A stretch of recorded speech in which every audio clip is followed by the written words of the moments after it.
multiplier les rencontres pour un partenariat durable. Et pendant ce temps, la Sonaged peaufine son dispositif spécial pour gérer les déchets du jour J. Justement, son directeur général, Khalifa Ababakar Sarr, est notre invité ce soir. Bonjour, monsieur Sarr. Bonsoir. Bonsoir toute la RTS. Bonsoir, allez-je dire. Dites-nous, monsieur Sarr, quel dispositif la Sonaged, justement, a-t-elle mis en place cette année pour garantir la propreté avant, pendant et après la Tabaski?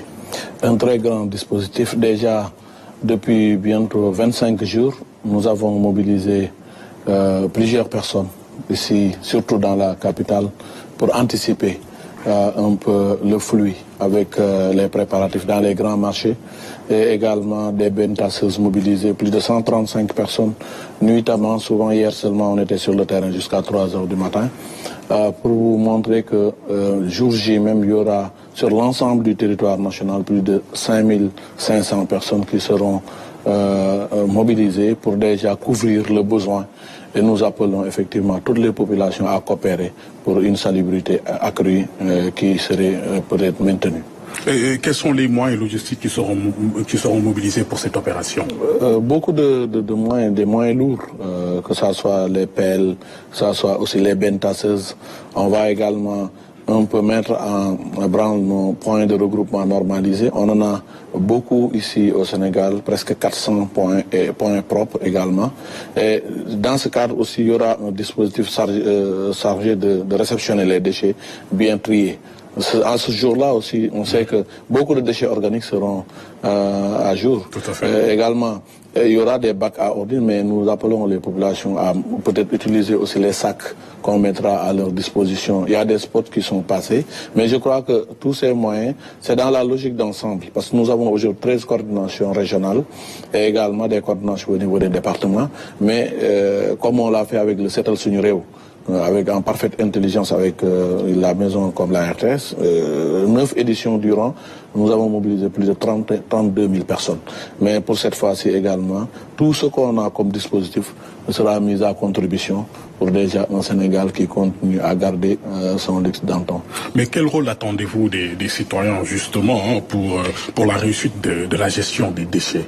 Nous les appelons à de l'éco-citoyenneté, de l'éco-geste surtout. Il ne faut pas mettre les déchets n'importe où, comme ça se faisait. Parfois c'est dans les canaux, ça peut être aussi mis à côté des routes, etc. Ou bien même, ce qui est aussi très compliqué et courant, voir des villes où on creuse sans pour autant après fermer les on met des déchets par terre, ça c'est pas bon. Je crois qu'aujourd'hui on a aussi le département éducation et sensibilisation au changement des comportements, EDSEC, où nos agents aussi seront mobilisés pour sensibiliser, surtout dans les villes religieuses, où se fera également certains rituels. Nous serons là et nous essayerons de leur demander juste de coopérer parce qu'ils le savent, il y a beaucoup.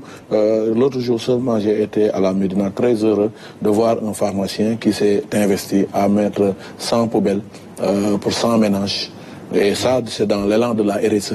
Je crois que ceci pourrait inspirer beaucoup d'autres Sénégalais. Nous remercions beaucoup ce docteur Boyla qui a fait ce bon travail. C'est ça qu'on attend des populations averties à l'ère du carbone, des marchés de carbone, etc. Parce que nous sortons de l'Alliance africaine des marchés du carbone où nous espérons avoir, outre le budget de l'État, d'autres budgets pour accompagner nos 553 communes dans l'intérieur du Sénégal. Et quels sont les principaux enjeux de cette opération pour la santé publique, mais également pour l'image de ce pays, l'image du pays? Surtout pour la santé publique, l'amélioration des conditions d'existence, ça va ôter les populations des mauvaises odeurs.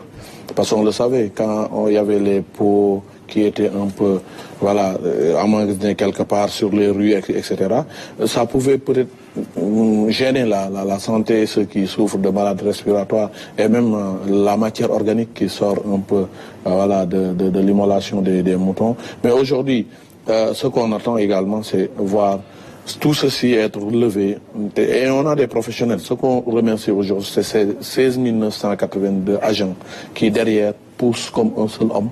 Et pour le gain aussi de nos villes, les citoyens pourraient se sentir à l'aise pour voir que dès le lendemain de la Tabaski, la ville sera encore fonctionnelle partout, dans les capitales régionales, dans les capitales départementales et dans les capitales communales, pour qu'on puisse continuer le travail sans gêne. Et y aura-t-il un dispositif spécial pour le marché HLM qui cristallise toutes les angoisses? Absolument. Au lendemain de la Tabaski. Absolument. On a déjà collecté plus de 250 tonnes de déchets, avec en permanence depuis plus de 25 jours 3 bennes tasseuses qui se relaient pour sortir carrément les déchets de ce grand marché. C'est de là aussi nous appelons les commerçants, parce que souvent les emballages et autres déchets, quand ils finissent leur journée, ils les mettent quelque part. Depuis un certain temps, on n'a plus vu de dépôt sauvage sur l'ensemble de Dakar, et ça c'est le gain un peu de l'éco-responsabilité. Parce qu'à Colobane, même, vous voyez dans ces grands marchés, des commerçants qui se sont hissés aujourd'hui en premier défenseur de la SONAGED en mettant des bacs.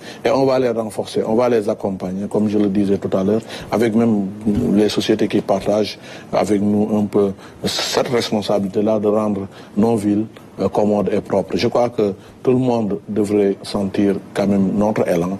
C'est avec ce gouvernement-là d'aller de l'avant pour vraiment des villes responsables, mais écologiques également. Voilà, merci beaucoup, Monsieur Khalifa Ababacar Sarr. Merci d'avoir accepté notre invitation. Merci et je beaucoup. rappelle que vous êtes le directeur général de la SONAGED, la Société nationale de gestion des déchets. La loterie nationale sénégalaise a procédé à la dernière